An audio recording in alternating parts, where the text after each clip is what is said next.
నమస్తే, welcome to our channel.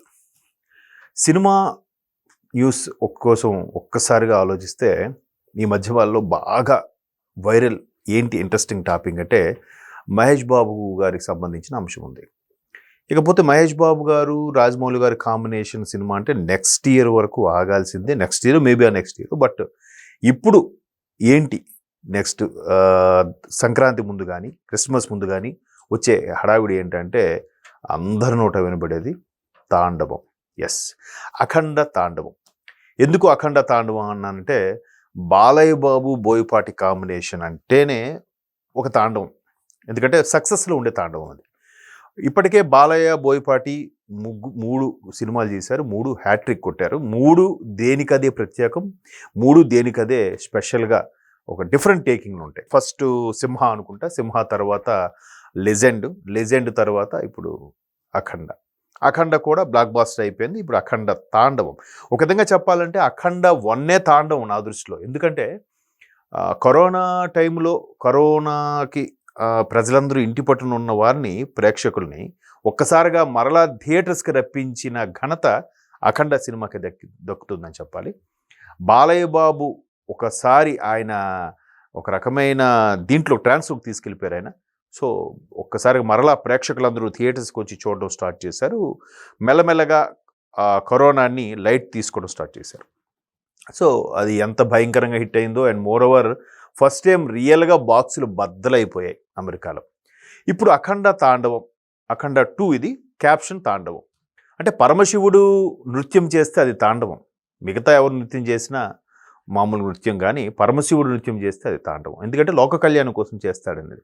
So ఇక్కడ పరమశివుడు భక్తులు, అఘోరాలు కానీ, సిద్ధయోగులు కానీ, మహానుభావులు కానీ వీళ్ళందరూ కూడా పరమశివుడి కోసం ధ్యానిస్తూ రవిస్తూ ఉంటారు. సో అఖండ 1లో ఎట్లాగైతే మనం కాన్సెప్ట్ తీసుకున్నారో 2 మేబీ అది కొనసాగింపుగా ఉండొచ్చు. సో ఆయన గెటప్ కూడా అఖండ 1 కన్నా అఖండ 2 తాండవం ఏదైతే ఉందో డిఫరెంట్గా మరి కాస్త గెడ్డాలు, మీసాలు అన్నీ జులపాలు పెరిగిపోయి ఒక అఘోరి ఎలా ఉంటారో అన్నది ప్యూర్ అఘోరలాగా చూపించారు. ఇకపోతే ఆ గ్లింప్స్ ఏవైతే ఫస్ట్ రిలీజ్ చేశారో ఒక త్రిశూలంతో నడుచుకుంటూ తిరుగుతూ వస్తుంటే దానికి కట్ అయి అందరూ చెల్లాచెదరై పాడడం ఉంటుంది. అది సాధ్యమా అని దాని మీద ట్రోల్స్ కాకుండా ఇది బాలయ్యకే సాధ్యం అనేలా కూడా ఆ గ్లింప్స్ బ్లాక్ బాస్టర్ అయిపోయి ఇప్పుడు అఖండ ఫుల్ ఫ్లెడ్జ్డ్గా లిరికల్ సాంగ్ రిలీజ్ చేశారు. అది కూడా ముంబైలో రిలీజ్ చేసేశారు. ఇప్పుడు బాలయ్య బాబుకి సంబంధించిన అక్కడక్కడ కొన్ని సీన్స్ ట్రైలర్ కట్ చేసి బాలయ్య బాబుది రిలీజ్ చేశారు. ఫస్ట్ స్టార్టింగ్ మ్యూజిక్ చూస్తే అరే మామూలు అఖండ మ్యూజిక్ లాగే ఉందనిపిస్తుంది, కానీ బ్యాక్గ్రౌండ్ స్కోర్లో ఒకటి రన్ అవుతూ ఉంటుంది కీంగ్ కీంగ్ అని. అట్లా ఆ సౌండ్తో పాటు వచ్చి ఒక్కసారిగా తన ట్రాన్స్లోకి తెలిసి వెళ్ళిపోయారనే చెప్పాలి. పైగా ఎట్లాంటి సింగర్స్తో పాడించారంటే ఈ పాటని అంటే బాలసుబ్రహ్మణ్యం గారు తర్వాత అంతటి స్పష్టత వాయిస్లో ఉన్న సింగరు శంకర్ మహాదేవన్ గారు. సో శంకర్ మహాదేవన్ గారు, మరోవైపు కైలాష్ ఖేర్ గారు, వీళ్ళిద్దరూ కూడా బాగా గోపాల సినిమాలో కైలాష్ ఖేర్ గారు పాడిన పాట బాగా క్లిక్ అయింది. అప్పటి నుంచి కైలాష్ ఖేర్ గారు అంతకుముందు పాడినా దాని తర్వాత బాగా తెలుగులో ఫెమిలియర్గా పాడడం స్టార్ట్ చేశారు. సో ఇప్పుడు కైలాష్ ఖేర్ గారు, శంకర్ మహాదేవన్ గారి కాంబినేషన్లో తమన్ ఎస్ మ్యూజిక్లో ఇంకా బాలయ్య అక్కడ సాంగ్ వినే కన్నా బాలయ్య గారి గెటప్స్ అవి చూస్తేనే ఆ సాంగ్ మళ్ళీ చూడాలనిపిస్తుంది. అంటే ఒక విధంగా బాలయ్య ఫ్యాన్స్కి, ఎస్పెషల్లీ నందమూరి ఫ్యాన్స్ అన్నాలేమో, నందమూరి ఫ్యాన్స్కి ఈ సాంగ్ ప్రమోషన్ ఏదైతే సాంగ్ రిలీజ్ చేశారో లిరికల్ సాంగ్ ఒక్కసారిగా అందరికీ గూస్ బంప్స్ తెప్పించాయి. అమ్మయ్య ఇంతవరకు అఖండ తాండవం రేపు డిసెంబర్ 5న రిలీజ్ అన్నారు, ఇంతకుముందు దాని గురించి ఒక ఈవెంట్ లేదు, ఒక ప్లానింగ్ లేదు, ఒక ప్రమోషన్స్ లేదు, ఏం చేస్తారు ఏంటి అనుకుంటున్న నేపథ్యంలో ఒక్కసారిగా ఈ 14 రీల్స్ వాళ్ళు ప్రొడ్యూసర్ గోపీచంద్ ఆచంట, రామాచంట ఉంటారు, వాళ్ళు ఎప్పుడైతే సాంగ్ని లిరికల్ సాంగ్ని రిలీజ్ చేశారో ఒక్కసారి ఫ్యాన్స్ సంబరాలకి గంతు లేకుండా పోయింది. ఎందుకంటే రీసెంట్గా బాలయ్య గారి అమ్మాయి చేసిన యాడ్, జ్యువెలరీ యాడ్ ఏదైతే ఉందో నందమూరి ఫ్యామిలీ నుంచి మొట్టమొదటి ఒక మహిళ వచ్చారు యాక్టింగ్లోకి. సో ఇది ఓకే, మన బాలయ్య తాండవం సంగతి ఏంటి అనే కూడా ఆ యాడ్కి సంబంధించిన కామెంట్స్లో కూడా బాలయ్య గురించి అడగడం స్టార్ట్ చేశారు. సో ఇప్పుడు బాలయ్య గురించి, బాలయ్య గారి తాండవం గురించి ఎక్కడ కాన్సెప్ట్ ఎక్కడ బయటకు రావట్లేదు, లీకులు లేవు. ఏంటి అసలు నిజంగా 'అఖండ 2' నిజంగా డిసెంబర్ 5న వరల్డ్ వైడ్‌గా రిలీజ్ అవుతుందా? అవ్వదా? లేదంటే ఏమైనా బ్రేక్ పడిందా?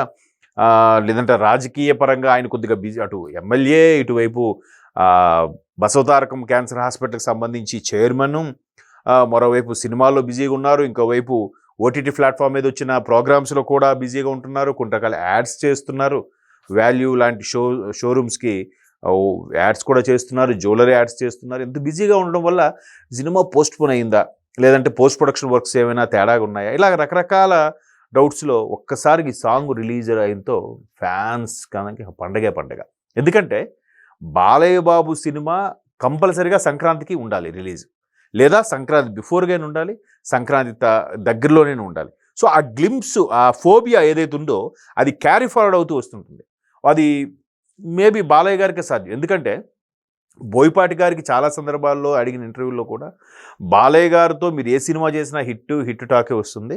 అసలు అంటే ఆయన కథను ఊహించుకొని తీస్తారా, కథ రాస్తారా, లేదా దానికి తగ్గట్టుగా వెళ్తారంటే, లేదు బాబుని ఊహించుకొని నేను కథ రాస్తాను. దట్టు మీరు అడుగుతున్నారు కాబట్టి బాబుతో నేను ఎటువంటి సినిమా అయినా తీయగలను. బాబు in the sense Balayya Babu గారిని బాబు అని పిలుస్తుంటారు బోయపాటి గారు. సో అప్పుడు మళ్ళీ అదే బోయపాటి గారికి బాలయ్య గారు అన్‌స్టాపబుల్ అడిగినప్పుడు సింహాకి, లెజెండ్‌కి, అఖండకి దేనికి మీరు సీక్వెల్‌గా తీస్తారనుకుంటున్నారు? దేనికి తీస్తే బాగుంటుందని అడిగినప్పుడు కూడా మూడిట్లో దేనికైనా రెడీ. ఇప్పుడు బాబు అనాలి కానీ ఎప్పుడైనా రెడీ అన్నారు. సో అలా అన్‌స్టాపబుల్‌లో ఆ ఇంటర్వ్యూ ఇచ్చిన ఫలితమా, లేదంటే అంతకు ముందే డిస్కషన్స్ అయ్యాయో తెలియదు కానీ మొత్తం మీద బాబుకి అనుకున్నారు. నెక్స్ట్‌లో సెట్స్‌లోకి వెళ్ళిపోయింది. ఇప్పుడు రిలీజ్ కూడా రెడీ అయిపోయింది. 'అఖండ 2' తాండవం క్యాప్షన్ రేపు డిసెంబర్ 5న సరిగ్గా ఇంకొక 20 రోజులే ఉంది. 20 రోజుల్లో ఉంది. ఇంతవరకు దానికి సంబంధించి గ్లింప్స్ కానీ, ట్రైలర్ కానీ ఏమీ ఇవ్వలేదు. అసలేంటి ఇది కూడా చాలా సినిమాల్లాగా పోస్ట్‌పోన్ అవుతుందా అనేది ఒకసారి మీమాంసలో ఉన్న వాళ్ళకి ఒకసారి రిలీజ్ అయింది. మరోవైపు ఇది ఎంతవరకు ప్రేక్షకులకు రీచ్ అవుతుందా అనేది కూడా కొద్దిగా డౌట్‌గా ఉంది. ఎందుకంటే తెలుగు, సంస్కృత పదాలు మిక్స్ చేసిన సాంగు ఎంతవరకు రీచ్ అవుతుంది? ఎందుకంటే మరోవైపు 'పెద్ది'లో ఏఆర్ రెహమాన్ గారు కంపోజ్ చేసిన 'చికిరి చికిరి' సాంగ్ బాగా వైరల్ అయింది. అది కొంచెం ఫాస్ట్ బీటు, మంచి స్టెప్స్ కూడా ఉన్నాయి. ఇక్కడ ఇది ఆధ్యాత్మిక పరంగా ఒక విధంగా కార్తీక మాసంలో శివుడికి సంబంధించిన సాంగ్ రిలీజ్ అవ్వడం, సెంటిమెంట్‌గా భక్తిభావంతో చూసినా కూడా ఎంతవరకు రీచ్ అవుతుంది అనే డౌట్ ఉంది. బట్ మీరు ఆ డౌట్ పెట్టుకోకర్లేదు. అది ఇంకే హీరోకైనా డౌట్ ఏమో కానీ బాలయ్య బాబుకు మాత్రం డౌట్ పడాల్సిన అవసరమే లేదు. ఎందుకంటే ఈ మధ్యకాలంలో 'కాంతార 2' ఇది సీక్వెల్ 'కాంతార చాప్టర్ 1', ఆ తర్వాత కొన్ని రకాల భక్తిభావంకు సంబంధించిన సినిమాలు ఏవైతే వచ్చాయో అవి బ్లాక్ బస్టర్ అయిపోయాయి. సో ప్రజలు అది చూస్తున్నారు, ఇది చూస్తున్నారు. సోషల్ మీడియా వచ్చిన తర్వాత మేబీ చాగంటి గారు, కోటేశ్వరరావు గరికపాటి వారు లాంటి ప్రవచనాల పుణ్యఫలమో ఏంటో తెలియదు కానీ కొంచెం అటువైపు కూడా ఎక్కువగా వ్యూవర్స్ ఆలోచించారు కాబట్టి ఇది కూడా blockbuster millions of views దక్కించుకుంటుందని అనుకుంటున్నాను. మొత్తం మీద బాలయ్య ఫ్యాన్స్కి మాత్రం పండగనే చెప్పాలి. ఇది ఈ బాలయ్య 'అఖండ 2' తాండవ్ సంబంధించిన సాంగ్. ఇంకా తమన్ అంటే చెప్పక్కర్లేదు. నందమూరి తమన్ అని స్వయంగా భువనేశ్వర్ గారే బిరుదిచ్చారు కాబట్టి ఇంకా బాలయ్య గారి సినిమా అంటే తమన్కి ముందు పూనకాలు వచ్చేస్తాయి. ఆ తర్వాత బాక్సులు బద్దలైపోతాయి. అది.